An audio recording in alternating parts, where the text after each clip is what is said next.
Sobrevivencialista, popularmente chamado em inglês prepper, que vem de preparador, estar preparado, coisa do tipo. A mentalidade de um sobrevivencialista está ligado ao fato de que é necessário estar preparado para todo e qualquer tipo de caos, desordem ou catástrofe que possa prejudicar a sua sobrevivência.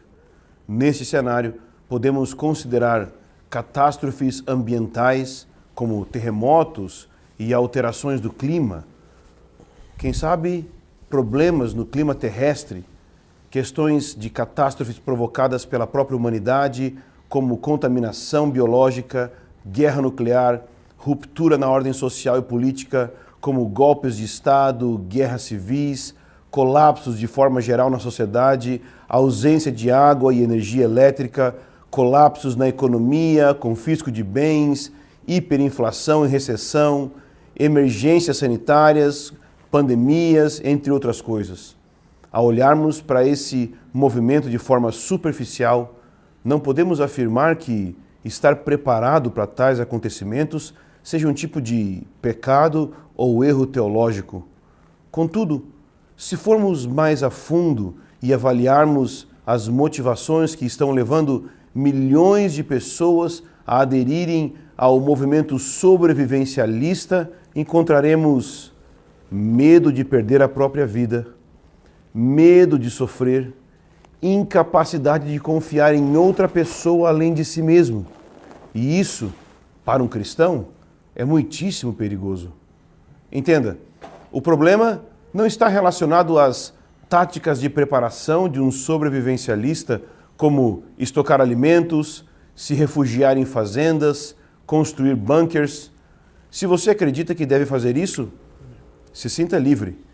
Nós não estamos querendo te condenar por tal estilo de vida. O problema crucial está na motivação do coração que já começou a se desviar da fé sem perceber. Entenda, fé, em seu sentido último, significa confiança. E se nós acreditamos que nossas táticas humanas poderão nos livrar dos apontamentos profetizados por Jesus em sua palavra, se acreditarmos que aquilo que somos capazes de fazer poderá preservar a nossa vida diante do cenário mais dramático da história, e ao me referir a isso eu falo da grande tribulação, nós estaremos nos desviando de elementos fundamentais de um discípulo de Jesus.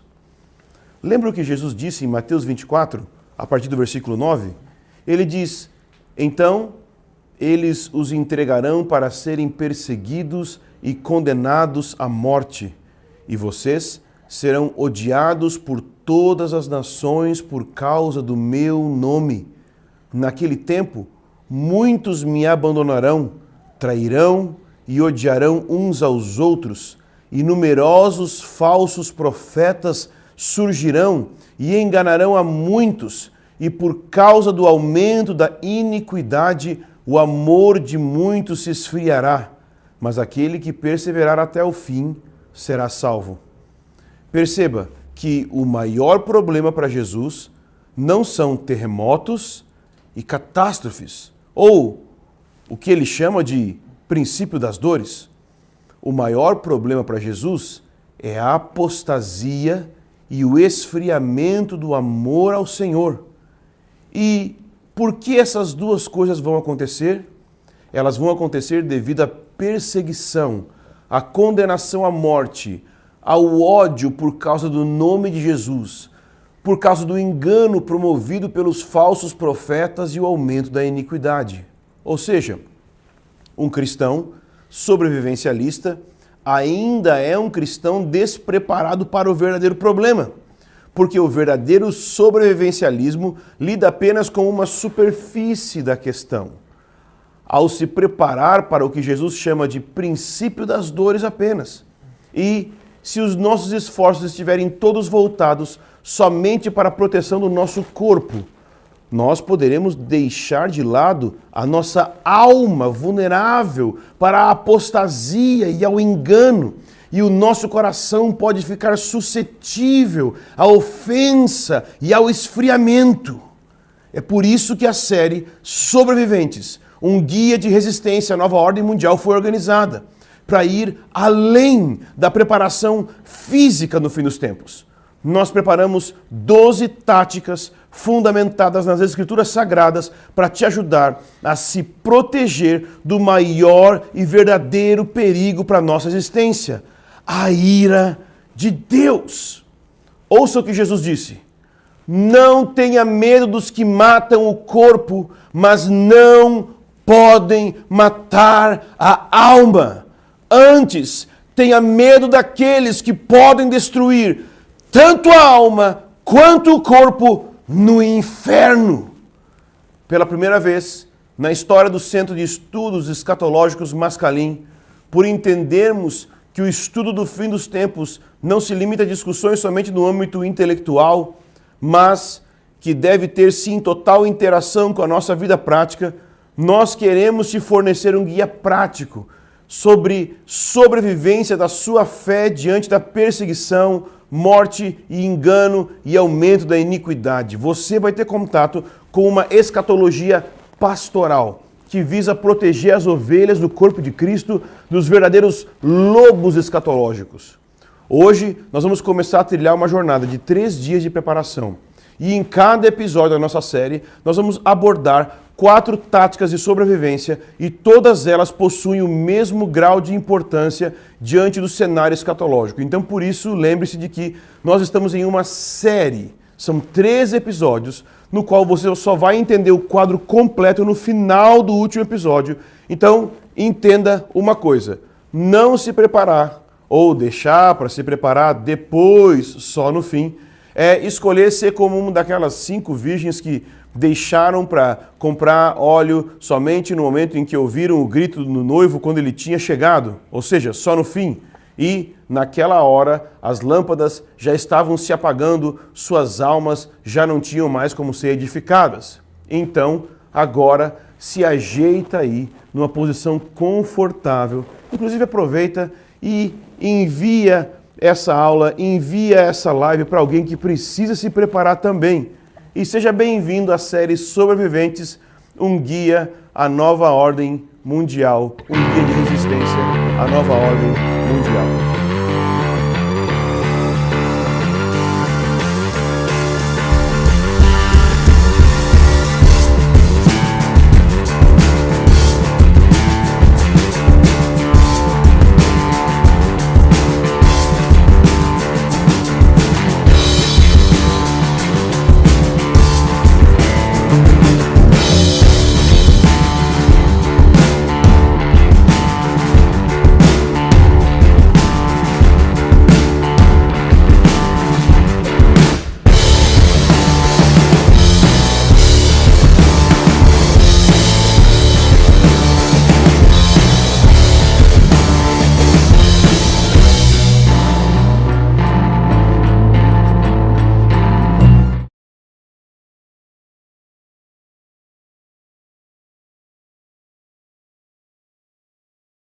E eu quero introduzir a vocês aqui, apresentar a vocês esse meu amigo que está sempre comigo, ensinando e ministrando a palavra, meu amigo Fábio Coelho. Seja bem-vindo. É nóis, amigo. Vamos mais uma vez. Para mais uma aventura. Mais uma aventura louca agora, ao vivo e a cores.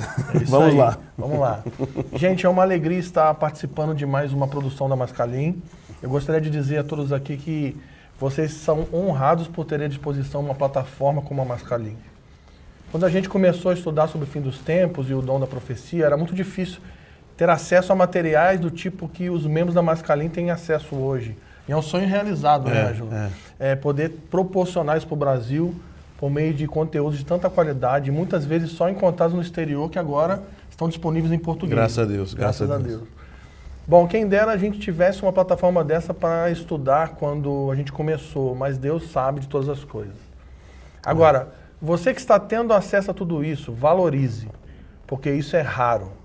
Não existe no Brasil uma plataforma tão completa para te ensinar corretamente acerca do tempo do fim e de te preparar para lidar com os eventos futuros. Se você está participando dessa série e ainda não conhece a Mascalim, mas tem interesse de conhecer melhor, permaneça até o último episódio.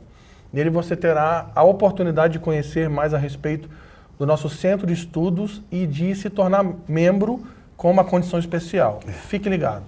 Isso aí, muito bom. Então é o seguinte, Vamos do que vamos. nós vamos tratar hoje? Qual é o assunto hoje? Bom, nós queremos tratar sobre o futuro, nós queremos tratar sobre cumprimentos proféticos.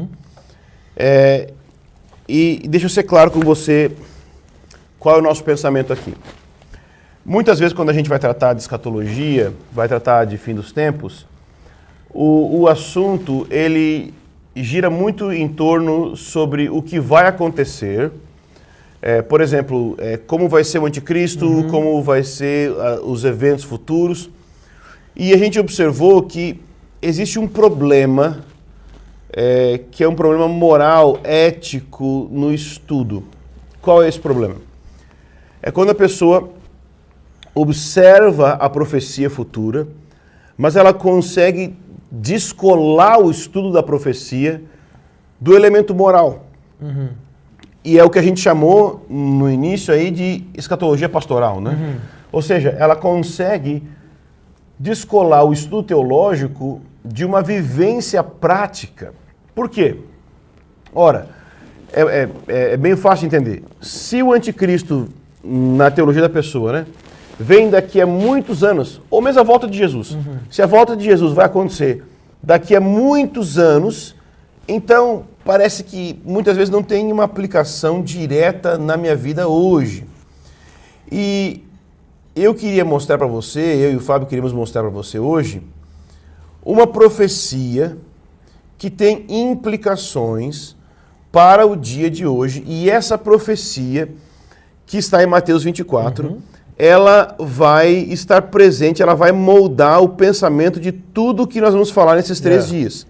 Então, nós queremos, através dessa profecia, analisar ela e, através dela, olhar as implicações pastorais dela para nossa vida nesses 3 dias. O que é muito importante para você entender é que o nosso foco aqui, mais do que te dar informações do que vai acontecer no futuro, isso também é importante, Claro. é você saber que tipo de pessoa você precisa ser agora para estar pronta para o que está vindo. É isso. Porque muita gente estuda profecias com base em curiosidade e com base em medo, em outros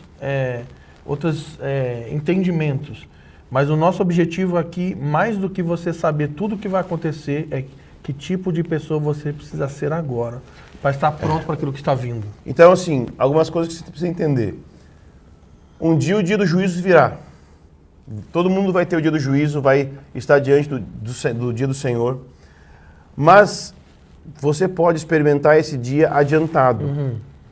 Ou seja, quando você tem um dia de acerto de contas na sua vida, adiantado, quando você é cobrado na sua vida de ter que provar sua fidelidade a Jesus adiantadamente, com uma provação, com uma tentação. Então, esse é um aspecto. Outra coisa é quando você não consegue passar nesse teste e você sofre, então, assim como tem as catástrofes que nós lemos na Bíblia, que vão chegar, por exemplo, as pessoas leem sobre estrelas caindo e terremotos. Isso é um aspecto, mas o fato é que existem terremotos espirituais também. Quando na sua família, por exemplo, você não consegue obedecer a palavra e terremotos espirituais, por não ser fiel a Jesus, chegam na sua casa, ok? E o pior de todos os terremotos espirituais que pode vir a acontecer na sua casa é a infidelidade a Jesus, a ponto de você negar a fé. Então, nós queremos mostrar aqui uma profecia que está em Mateus 24, do 9, versículo 9, versículo 10. Então, se você tem uma Bíblia com você, abra aí Mateus 24, 9 e 10. Nós queremos ler para você, eu anotei aqui no meu caderninho, que diz o seguinte: vocês serão entregues para serem maltratados, e eles os matarão. Vocês serão odiados por todas as nações por causa do meu nome. Nesse tempo, muitos hão de se escandalizar, trair e odiar uns aos outros. Então, A primeira coisa que você tem que entender é que isso aqui é uma profecia esquecida. É mais fácil pensar em coisas muito grandes. É mais fácil pensar em coisas grandiosas, pensar em coisas tremendas, como, por exemplo, estrelas caindo. Estrelas caindo é tremendo. Agora, aqui está dizendo o seguinte: você será entregue para ser maltratado. Você está preparado para esse cumprimento profético? Você será entregue para ser maltratado. Eu quero que você raciocine comigo e pense nisso, porque isso tem uma implicação muito grande. Esse fato está chegando. Esse fato está vindo. E aqui tem mais uma coisa. É que não é só que ele está chegando. Ele está acontecendo em toda a história da igreja. Em toda a história, pessoas têm sido maltratadas, o que significa que, em um certo sentido, em toda a história da igreja, essa realidade espiritual esteve presente. Então, é como se esse elemento escatológico sempre esteve presente na história da igreja. Ele é um elemento escatológico que sempre esteve presente para pastorear. Então, essa passagem aqui sempre foi uma porção da Escritura que serviu para pastorear o coração do povo de Deus em toda a história da igreja. Mas nós passamos batidos dessa Escritura, primeiro tentando usar teoria de arrebatamento secreto, ou, mesmo que você seja do nosso pessoal da Mascalim, jogando a volta de Jesus lá para o futuro e dizendo, vai ser muito lá para frente, então isso aqui não tem nada a ver com a gente. Não, seja um ou seja outro, esse versículo vale para nós. Existem pessoas hoje no mundo sendo maltratadas, existem pessoas hoje no mundo sofrendo, e esse sofrimento também está endereçado a você. E a mensagem que nós temos aqui para você é: você precisa reconhecer que sua fé vai ser desafiada. Esse é o primeiro ponto que nós temos para te trazer hoje. Um dia vai chegar um momento que sua fé vai ser desafiada. Em que sentido sua fé vai ser desafiada? As pessoas vão chegar a você e vão te forçar a negar a Jesus. Talvez não como fazem em alguns lugares, ameaçando de morte, mas talvez na universidade, dizendo para você negar o criacionismo, talvez dizendo para você negar os absolutos da fé, talvez dizendo para negar os absolutos morais diante de um namoro, diante de um relacionamento sexual. Você está sendo testado constantemente onde você está. Olhe ao seu redor na sua universidade, olhe ao seu redor na sua escola, olhe ao seu redor no seu trabalho. Você já está experimentando a realidade escatológica hoje. Você já está sendo testado hoje com o mesmo tipo de perseguição e você não está vendo. Só porque não tem uma arma na sua cabeça, não quer dizer que você não está sendo testado. Sua fidelidade a Jesus está sendo testada hoje mesmo. Você precisa então decidir hoje ser fiel a Jesus, independente das circunstâncias que você estiver de antemão. Ou seja, antes que as circunstâncias cheguem, você precisa decidir que você vai ser fiel, independente das consequências que vão acontecer. Você precisa decidir ser fiel a tudo diante de Deus. Uma coisa que a gente precisa ter em mente é o seguinte: ser cristão é estar em guerra. E guerra não é um momento na sua vida. Tipo assim, eu estou passando um tempo de batalha, estou passando por uma guerra, como se fosse algo extraordinário. Não. Guerra na vida de alguém que se submeteu ao senhorio de Jesus é a vida normal. No jardim do Éden, quando o homem caiu, o próprio Deus, o Deus pré-encarnado, anunciando o evangelho no jardim, falou olhando para a serpente, falou com a serpente: Sim. Colocarei inimizade entre você e a mulher. Desde o início existe uma guerra entre o império das trevas e o povo da aliança, entre a humanidade e principalmente o povo da aliança. Desde o início existe uma guerra. Satanás e o seu império, que está por trás de um sistema do mundo que produz um tipo de comportamento que produz resistência àqueles que têm fé. Uau. E desde o início Satanás trabalhou com duas táticas, que é seduzir para você abandonar a fé e abraçar o pecado, ou te matar. E foi isso que ele fez com Caim e Abel. Então o que ele faz? No episódio de Caim e Abel, Ângelo, Caim, ele seduz Caim para o quê? Para abraçar o pecado.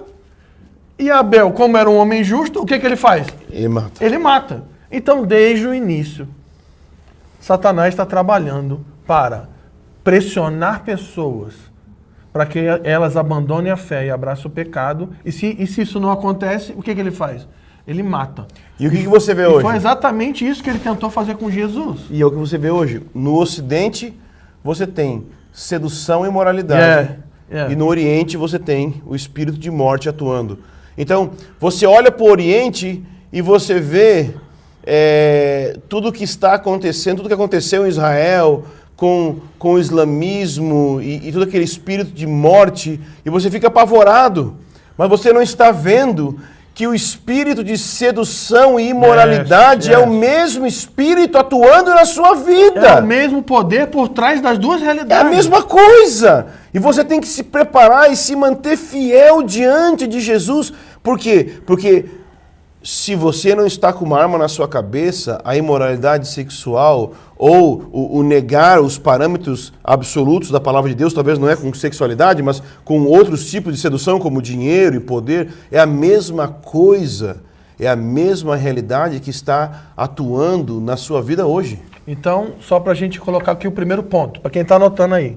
O primeiro ponto, ou a primeira estratégia, é se prepare para os cumprimentos proféticos. E qual é o cumprimento profético? Não é Jesus vai voltar ou vai cair estrela? É tudo que envolve a vinda do dia do Senhor, inclusive ser perseguido e estar em guerra constante. E, como o Ângelo falou, dentro disso nós estamos propondo 2 pontos. Primeiro, por meio de reconhecer que sua fé seja desafiada, a sua fé não vai ser desafiada, ela é desafiada constantemente. A Bíblia, Paulo vai dizer em Gálatas 5 que a nossa carne está lutando contra nós. Tu imagina um sistema do mundo que está por trás é o sistema do anticristo. E a palavra aqui é fé. E como o Ângelo falou na introdução, talvez das explicações mais fortes do que é fé é confiança. Então nós confiamos em Deus, mesmo diante de qualquer situação. Fé, confiança é como um filho que se joga numa piscina funda, tendo confiança que o seu pai não vai deixar ele afundar. Isso aí.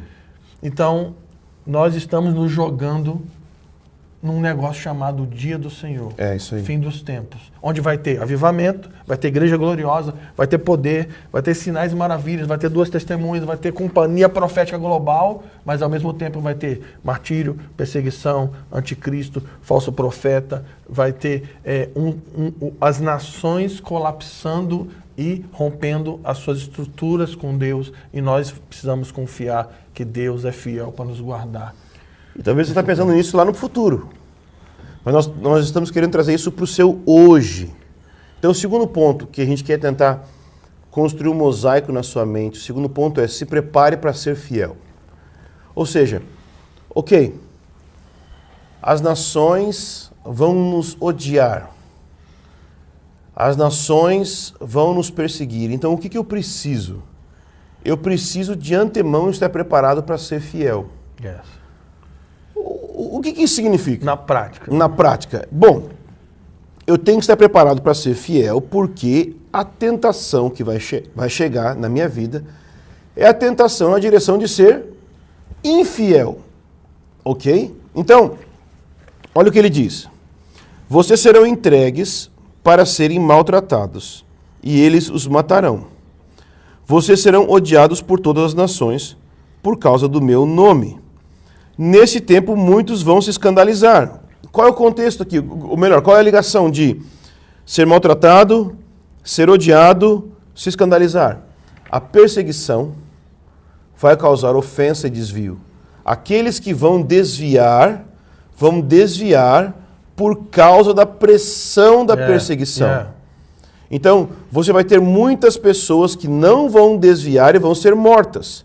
Mas outros vão olhar essas pessoas sendo mortas e por isso vão desviar. Mas você consegue imaginar alguém entrar na sua casa, matar seus filhos, estuprar sua mulher e mandar você negar e dizer assim, eu não vou fazer nada disso. Ele prometer fazer isso e dizer, se você negar Jesus, eu não pego sua mulher, eu não mato seus filhos, e você, não, não vou negar Jesus, e ele destrói sua família. É impossível pensar numa coisa dessa. É muito difícil pensar em algo assim. Então, se para você é impossível, é porque você é candidato a desviar. Por isso, você tem que estar ciente de que você pode sim vir a desviar. Você tem que ter em mente isso. Porque se você está tão autoconfiante em si mesmo, você é sim o principal candidato a desviar. Sim, esse pensamento de intocável é uma grande marca de alguém que está suscetível ao engano. Eu lembro quando eu casei, os primeiros dias de aconselhamento de casal, o que eu recebi, eu falei assim, eu nunca vou trair. Uhum. Aí o conselheiro falou assim, o Christopher Walker falou, essa aí é o maior engano que vai fazer você cair. Se você acha que nunca vai trair, é isso que vai fazer você trair lá na frente. Você vai viver de qualquer forma. Porque é a sua autoconfiança que vai te derrubar. Você não pode ser confiante em si mesmo, você tem que confiar em Jesus. Se você é autoconfiante na sua confiança, isso vai te derrubar. Eu lembro de um podcast que vocês fizeram aqui, em Montemor, numa mesa, estava Iago, outras pessoas, e eu lembro, não sei quem foi, acho que foi o irmão português, ele fala uma coisa muito forte, ele fala assim, irmãos melhores que nós caíram. Uhum. Então, essa consciência de super-herói, que eu sou mais que vencedor, eu sou cabeça e não sou cauda, que eu já... E essa consciência de ser intocável é suscetível ao engano. E tem um texto, Ângelo, que eu queria lembrar a galera, que para mim é bem forte, que está em Atos 20. Lê aí. Atos 20, no versículo 28, Paulo, é o último encontro dele com os presbíteros de Éfeso, né? Paulo sabe que está indo ele vai para Jerusalém, ele vai ser preso, ele vai morrer, ele tá ligado. E ele vai ter o último encontro com os presbíteros de Éfeso e vai dar o último conselho da vida. Agora tu imagina, Ângelo, se você soubesse... Qual é a última coisa que eu vou falar para o teu filho, você tem os teus filhos, você sabe que você nunca mais vai ver eles. O que você falaria no último encontro? Você falaria algo muito importante. Porque é a última coisa que eles vão ouvir da tua boca. Last words, Aí, o que Paulo vai dizer? Atos 20, 28. Cuidai de vós e cuidai do rebanho sobre o qual o Espírito Santo vos constituiu o bispo. Primeira coisa, cuidem de vocês. Uau. Cuidem de vocês para estarem prontos para cuidar do rebanho. Que é a teologia da aeromoça, né? Bota a máscara primeiro em você. Então cuidem de vocês. Aí ele diz que o Espírito Santo vos constituiu o bispo para pastorear a igreja de Deus, o qual ele comprou para o próprio sangue. Por quê?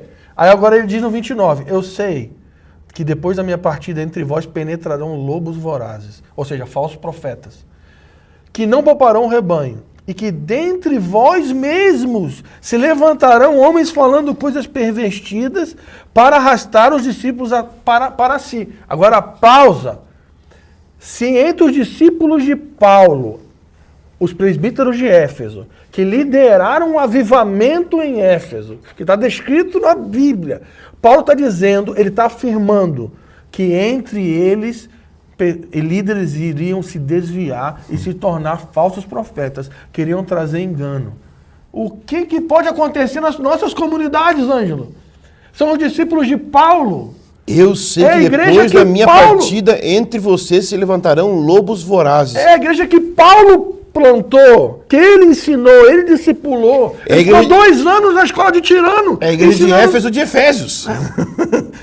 É da epístola de Efésios. A carta magna da revelação e onde houve um dos maiores avivamentos. E ele está dizendo, ele não está sugerindo. Isso lá em Apocalipse 2 a gente vai ver que isso aconteceu. E ele está falando, vai haver entre vocês, está botando o dedo na cara deles. Vocês podem se desviar a qualquer momento. Se eles podiam desviar, por que você não pode? E quando eu estou dizendo por que você não pode, não estou querendo sugerir você. Você sugerir, não estou sugerindo você desviar. O que eu estou querendo dizer é que você tem que estar consciente da sua fraqueza. Cuidem de vocês. Você tem que cuidar do seu coração. O seu coração é fraco. Se você não estiver consciente da sua fraqueza, aí sim é que você vai ser suscetível ao engano. Você tem que ter uma clareza de que você precisa da graça de Deus em todo o tempo. Por isso, você precisa criar um ecossistema de prestação de contas. Ou seja, você precisa criar um ecossistema de prestação de contas, significa, você precisa abrir a sua vida para outros irmãos. Você precisa prestar contas da sua vida. Como eu e o Fábio temos isso, e a gente tem isso com outras pessoas também, que é andar na luz, que a gente chama, como diz em 1 João. Se andarmos na luz, como Ele está na luz, temos comunhão uns com os outros, e o sangue de Jesus Cristo nos purifica de todo o pecado. Andar na luz, como tem a luz aqui na minha frente, é expor a sua vida, não ter trevas, é mostrar aquilo que tem na sua vida, não deixar nenhum pecado oculto, não deixar nada escondido. Você precisa criar um ecossistema de prestação de contas e junto com isso, você aprender a fazer uma autoavaliação constante e honesta da sua própria vida. Fábio, lê pra gente aqui aquele versículo de Apocalipse 19, de João. Versículo 19, 9 e 10. Aquele versículo... Não, isso aqui, a gente pira com esse negócio aqui. Meu Deus. Então, olha o contexto. João profetizou o livro de Apocalipse inteiro. Vamos lembrar que João é João. Não, e ele era Power Ranger vermelho. É total. Então pensa, ele tá na ilha de Patmos, ele se encontra com Jesus, os seus olhos são abertos, o anjo de Jesus vai até ele, os céus se abrem, uma voz chama ele para a sala do trono. Ele está no fim de Apocalipse. Fala assim, sobe aqui para o conselho. Ele vê o dia do Senhor se desenvolvendo, ele profetiza tudo, ele está no final. E aí no final ele tem um encontro com o anjo de Jesus. Sem contar que assim, gente, ele já viveu 3 anos e meio com Jesus, né? Não. Ele já escreveu João, ele já escreveu o evangelho dele, quer dizer, eu acho. Eu acho também. Mas vamos supor que você escreveu depois, tudo bem, mas eu acho que ele escreveu já tinha escrito, João. Não, João era grandão. E aí, Apocalipse 19, 9 diz assim, então me falou o anjo de Jesus. Escreve, bem-aventurados aqueles que são chamados às bodas do Cordeiro. E acrescentou, só essas verdadeiras palavras de Deus. Aí deu 10 que ferra tudo. Aí o João dá um surto aqui, que eu não sei de onde que ele caiu esse surto dele, que diz, e prostrei-me ante os seus pés para adorá-lo. Gente, me ajuda a melhorar, gente. Como que João me dá poder de filho? Você imagina depois de tudo isso? Ele tá flertando com engano, ele tá adorando um anjo. E aí o anjo responde, ele porém me disse, não faça isso. Sou conservo teu e dos seus irmãos que mantêm o testemunho de Jesus, adora a Deus, pois o testemunho de Jesus é o espírito da profecia. Gente, João, depois de profetizar todo o livro de Apocalipse, ele quase cai em engano. Por que você não poderia fazer isso mesmo? Por isso que nós precisamos criar sistemas de autoproteção em nós. Por quê? Porque a queda é uma realidade. Porque nós estamos em guerra constante. A nossa carne está lutando contra o nosso espírito. Existe um sistema do mundo que está resistindo à nossa família. Existe o império das trevas que está por trás desse sistema e existem fortalezas na mente, um falso evangelho que está o tempo todo operando no mundo, tentando nos tirar do conhecimento de Deus. Então, esses dois pontos são muito importantes, que crie um ecossistema de prestação de conta e faça uma autoavaliação honesta da sua própria vida. Sobre criar um ecossistema, ok? Um ecossistema de prestação de contas. Efésios 5, 21 diz, sujeitando-vos uns aos outros no temor de Cristo. É isso que significa um ecossistema de prestação de contas. Sujeitar uns aos outros no temor de Cristo. Uma coisa que a gente vive bastante, e a gente vive no nosso contexto, não é só você ter alguém para confessar pecado, não. Porque aí você já está na porta. É ter alguém para você abrir a vida e você confessar tentação. É antes. Confessar dificuldades. É antes, você não. Você está sentindo. Porque confessar só o pecado pode virar como é que eu vou dizer? Cúmplice de crime, né? Dois criminosos confessando crime, assim. Não é só.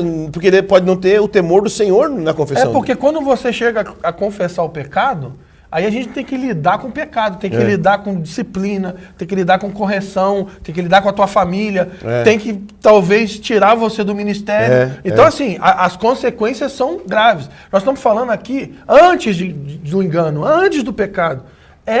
Eu estou sendo tentado numa área, eu estou passando dificuldade, eu estou sofrendo muita pressão. Você me ajuda nisso? Porque eu estou sentindo que eu estou ficando fraco. Então, quando eu trago luz para uma área da minha vida que está sendo muito atacada, então isso é uma graça do Senhor que age por meio do corpo, que nos fortalece nesse momento. E isso é escatologia! Entende que se você não consegue juntar as realidades espirituais que nós estamos nos referindo, da perseguição, e colocar isso, conectar isso com prestação de contas da sua vida, você não está entendendo escatologia, você está pegando escatologia e jogando ela no lixo. A escatologia verdadeira ela tem que ter uma aplicação pastoral, ok? Então o terceiro ponto, se prepare para a perseguição. Lembra que a gente falou aqui, ó?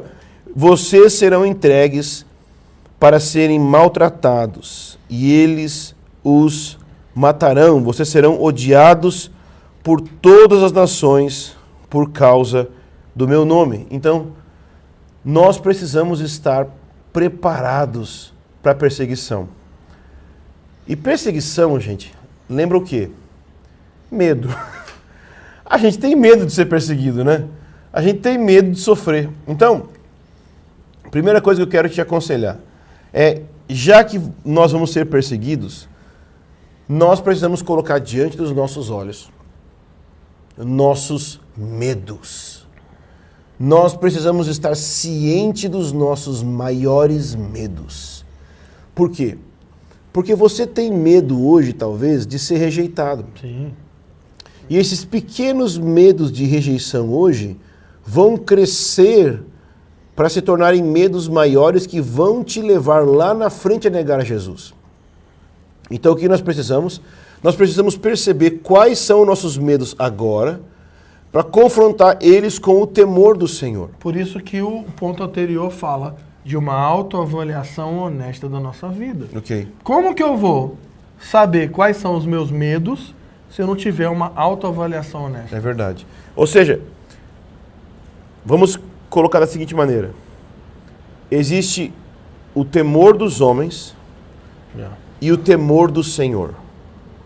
Como que eu faço para eliminar o temor ou o medo dos homens? Eu elimino o medo dos homens com o temor do Senhor. Lê pra gente Gálatas 1:10. Diz assim: porventura procuro eu agora o favor dos homens ou de Deus? Ou procuro agradar a homens? Se agradasse ainda a homens, não seria servo de Cristo. Então, olha a consciência de Paulo. O que pesa mais? Agradar homens ou agradar a Deus? Se eu agradasse ainda a homens, eu não seria servo de Cristo. Entende que um dia talvez você vai estar diante de uma situação onde vai ter talvez uma arma na sua cabeça e você vai ser colocado diante de uma situação muito terrível, mas muito antes disso... Tem coisas muito mais corriqueiras. Por exemplo, você está disposto a perder o emprego? Aí, ó, pronto. Por causa da justiça? Perfeito. Vou contar um testemunho. Era uma vez o Fábio Coelho.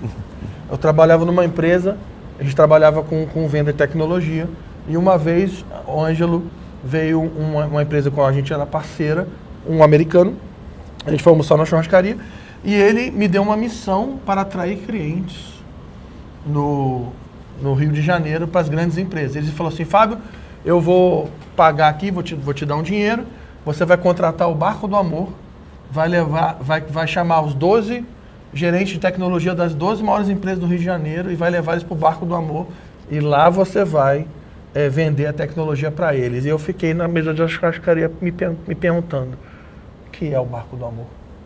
Aí eu falei, tá, mas o que é isso? Aí ele, não, é muito simples.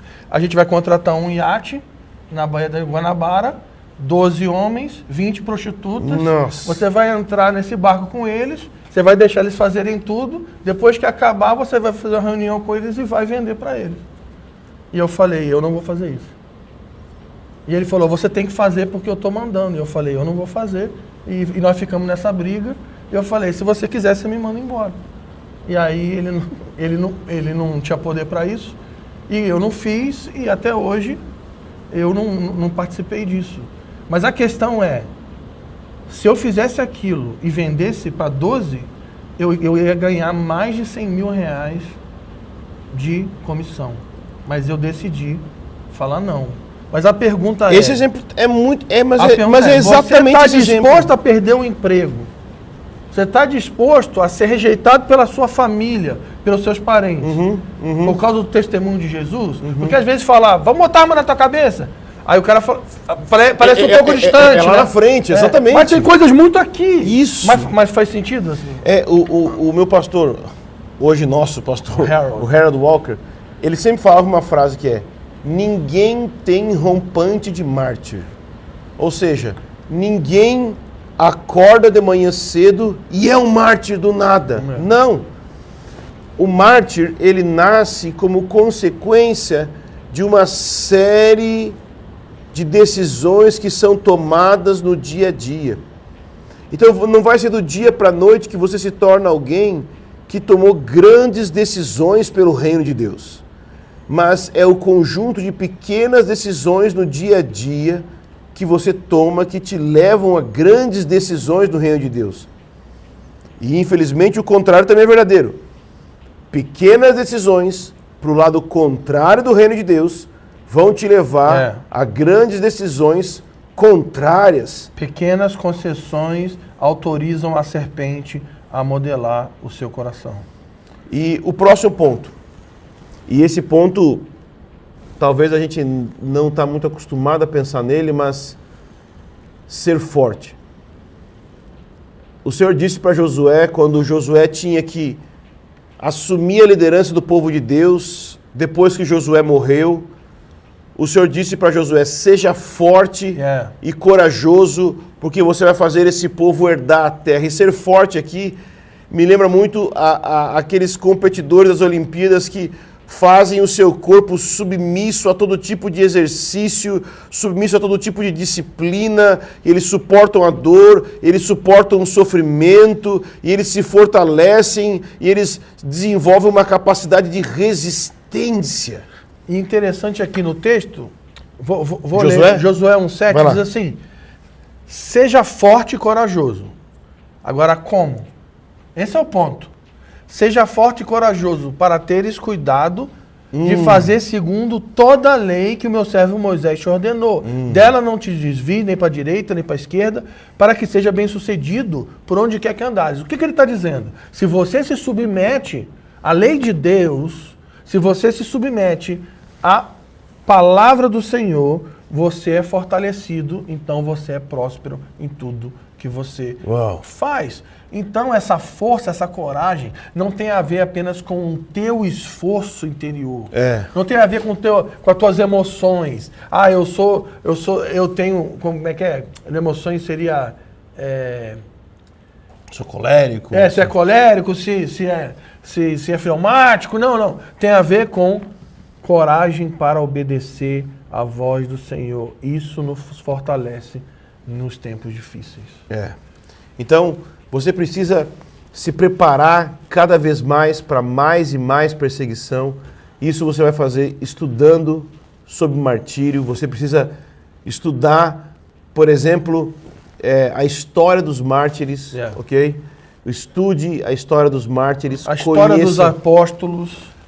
Lê os livros da história dos apóstolos, como que os apóstolos morreram. Leia os livros que contam a história deles e como eles morreram, mas também esteja ciente dos martírios que estão acontecendo hoje ao redor do mundo. Conheça casos contemporâneos que estão acontecendo, ok? E algo que é muito importante é você ser mais fiel a Jesus do que a uma simples programação de igreja, porque não adianta você ficar focado na programação de mega igreja, ok? Quando eu digo aqui ser fiel a Jesus, que é programação de igreja, muita gente quer participar de uma mega igreja, participar de uma grande igreja na cidade. Ou de grandes reuniões de pequenas igrejas. Né? Também. Participar de uma mega igreja, mas ele não vive de fato Jesus na essência, ok? Ele não vive Jesus no dia a dia. Então, o dilema é o seguinte: não adianta você participar de uma programação e dizer que você está seguindo a Jesus. A questão é, você está seguindo a Jesus na essência mesmo? Então, enquanto você estuda os mártires, permita que a realidade do martírio vá afetando e vá pesando sua consciência, para você perceber qual é o peso da cruz diária de um cristão, ok? Porque isso não tem a ver apenas com supercrentes, tem a ver com a vida normal de alguém que crê a Jesus. Exatamente. Por exemplo, 2 Timóteo 3,12 diz o seguinte: ora, todos, quantos? Todos. O que significa todos no grego? Todos. Ora, todos quantos querem viver piedosamente em Cristo Jesus serão perseguidos. Todos. Então isso não é uma realidade para supercrentes, não é uma realidade apenas para o Oriente Médio, não é apenas uma realidade para o norte da África, essa é uma realidade para todos nós. E agora o quinto e último ponto... Mas vamos recapitular aqui para o pessoal que está anotando? Ok, vamos então. Vamos lá. Primeiro ponto, se prepare para os cumprimentos proféticos. Segunda estratégia, se prepare para ser fiel. Terceira estratégia, se prepare para a perseguição. Quarta, se prepare para mais perseguição. E a quinta... Que agora meu amigo Fábio é especialista nisso. Eu pedi que ele falasse um pouco, porque ele é o melhor nisso. Meu Deus, hein? Que expectativa, né? Criou uma expectativa agora. O quinto ponto, a quinta estratégia é: se prepare para os dardos inflamados do inimigo. Como nós já falamos, a guerra espiritual acontece desde o Jardim do Éden. O próprio Senhor falou que existe uma guerra entre a mulher, entre a esposa de Deus e Satanás, a serpente, desde o início das eras. Se você for reparar na história, sempre o espírito do anticristo operou sobre homens para perseguir o povo de Deus. E na história também, o espírito de Cristo, Pedro fala isso, veio sobre homens e mulheres que foram vozes proféticas na história. E Satanás o tempo todo está lutando contra o povo de Deus. Não sei se você vai lembrar, mas Satanás tentou matar Jesus quando era criança, da mesma forma que ele tentou matar Moisés. Então ele está o tempo todo lutando contra o povo de Deus. A questão é o seguinte: como que faz para se preparar para os dardos inflamados do inimigo? Paulo ensina sobre isso em Efésios 5. E eu quero, Efésios 6. E o que eu quero deixar aqui para você é o seguinte: ele fala que a nossa luta não é contra carne nem sangue, mas contra principados e potestades que operam nas regiões celestiais. E o que ele vai falar ali é se revestir da armadura de Deus. E o que é a armadura de Deus? É o Evangelho de Jesus Cristo. Então não é que você bota o capacete e não tem a espada. Que você tem a couraça, mas não tem a sandália. Ele está falando ali o seguinte: a maneira como eu luto contra o império das trevas é me revestindo do evangelho de Deus. Resumindo, é me submetendo ao evangelho, que Tiago vai falar no capítulo 4, que é o resumo da batalha espiritual. Sujeitai-vos a Deus, resistir ao diabo, e ele vai fugir. Então, a base da nossa resistência, o que nos autoriza a resistir, não é o quanto a gente grita contra o diabo. Até porque Jesus venceu a Satanás numa cruz como uma ovelha muda. O que me autoriza a lutar é me submeter ao evangelho de Deus. Então eu tenho autoridade para resistir às trevas e ele tem que fugir. O primeiro Adão abriu a porta da maldição da morte, desobedecendo a Deus numa árvore. O último Adão destruiu as obras das trevas, obedecendo a Deus numa árvore, pendurado no madeiro. Como ovelha muda diante dos seus tosqueadores, ele esmagou a cabeça da serpente na cruz, despojou o império das trevas e triunfou sobre principados e potestades, obedecendo até a morte. Se a gente está falando de fé, confiança, perseverança, a gente tem que falar de obediência, porque a obediência é o fruto da fé. Uau, uau. Quando a gente pensa em perseguição, a gente pensa muito em coisas físicas, em pessoas vindo contra nós, em apanhar, em correr, em fugir. Mas o fato é que essa perseguição ela tem um cunho espiritual, ela tem um fundo espiritual. Dardos inflamados do inimigo. O que eu preciso para vencer isso? Eu preciso ser cheio do Espírito Santo. Eu preciso ter um estilo de vida de vigiar, um estilo de vida de constante oração. É isso que eu preciso. Então, quando você estiver olhando para essas realidades que nós estamos abordando aqui, eu quero que você entenda que nós não estamos propondo um tipo de fuga da realidade. Sim. Nós não estamos propondo você ter que fugir da sua cidade, você ter que morar no meio do mato. Não. Estocar comida, comprar arma. A gente não é contra quem queira fazer isso. A gente tem um negocinho em casa. Né? Mas assim, o que a gente acha é que nós queremos muito avivamento, grande comissão acontecendo, igrejas sendo plantadas. Isso sim nós queremos. Nisso sim nós acreditamos. Agora tem um ponto que eu queria deixar bem frisado aqui, Edson, que é: nós vamos resistir às trevas, submetendo ao evangelho e sendo cheios do Espírito. E uma coisa que eu quero deixar muito frisada aqui, que quando Paulo está dizendo, que em Efésios 6 ele fala sobre a luta, né? Mas no Efésios 5 ele ensina como ser cheio do Espírito Santo. E o que ele diz? Sejam cheios do Espírito Santo, falando entre vós com salmos, louvando, cantando ao Senhor, cânticos espirituais, dando graças ao Senhor, ou seja, desenvolvendo uma vida de devoção. Mas no versículo 21, você já reparou que todo mundo, quando vai falar de ser cheio do Espírito Santo, vai lendo a parte de cantar, adorar, mas quando para no 20, chega no 21. Não fala. Então, ele termina a instrução dele de como ser cheio do Espírito Santo, Efésios 5, 21. Sujeitando-vos uns aos outros no temor de Cristo. Como você é cheio do Espírito Santo? Sujeitando a sua vida em devoção a Deus e sujeitando a sua vida ao corpo. Essas duas dimensões te autorizam e te empoderam para lutar e ser forte no tempo da dificuldade. Se você quer ser cheio do Espírito Santo, hoje o chamado é sujeite a Deus e então você vai poder resistir ao diabo, resistir aos dardos inflamados do inimigo e também, junto com isso, com certeza, resistir a toda tentação que pode vir contra a sua vida. Então, fechamos os pontos de hoje. Nós fechamos os pontos de hoje. Bom, meus parabéns, você acaba de concluir a primeira fase da nossa preparação e nos próximos 2 dias você vai conhecer mais 8 táticas de sobrevivência para o fim dos tempos.